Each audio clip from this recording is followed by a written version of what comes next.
बुलढाणा जिल्ह्यात bogus soybean बियाण्यांमुळे शेतकरी मोठ्या आर्थिक संकटात सापडले आहेत। शेगाव आणि खामगाव तालुक्यात 200 हेक्टरहून अधिक क्षेत्रावरील सोयाबीन उगवले नसल्याने शेतकऱ्यांनी उपविभागीय अधिकारी कार्यालयावर मोर्चा काढला। खरीप हंगामाच्या सुरुवातीलाच बुलढाणा जिल्ह्यातील शेतकऱ्यांना बोगस सोयाबीन बियाण्यांचा मोठा फटका बसला आहे। शेगाव आणि खामगाव तालुक्यात 200 हेक्टरपेक्षा अधिक क्षेत्रावरील सोयाबीनची उगवण झाली नसल्याच्या तक्रारी कृषी विभागाकडे दाखल झाल्या असून पंचनामे सुरू आहेत। जलम परिसरातील अनेक शेतकऱ्यांनी महागडे बियाणे खरेदी करून पेरणी केली, मात्र 15 दिवस उलटूनही एकही कोंब फुटला नसल्याने शेतकरी हवालदिल झाले आहेत। अनेक ठिकाणी बियाणे जमिनीतच सडल्याचा आरोप करण्यात येत आहे। या पार्श्वभूमीवर माजी आमदार दिलीप कुमार सानंदा यांच्या नेतृत्वाखाली शेतकऱ्यांनी खामगाव येथील उपविभागीय अधिकारी कार्यालयावर मोर्चा काढत तातडीने आर्थिक मदत आणि नुकसान भरपाईची मागणी केली।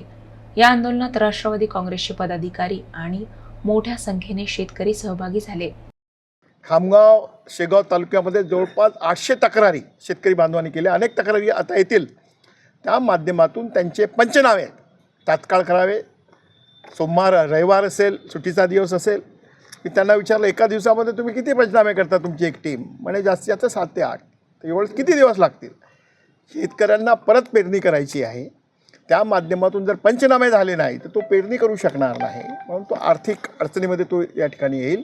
म्हणून आमचे मंत्री, कृषी मंत्री, लोकप्रिय कृषी मंत्री यांच्याशी दत्तामामा भरणे यांच्याशी मी संवाद सांगितला।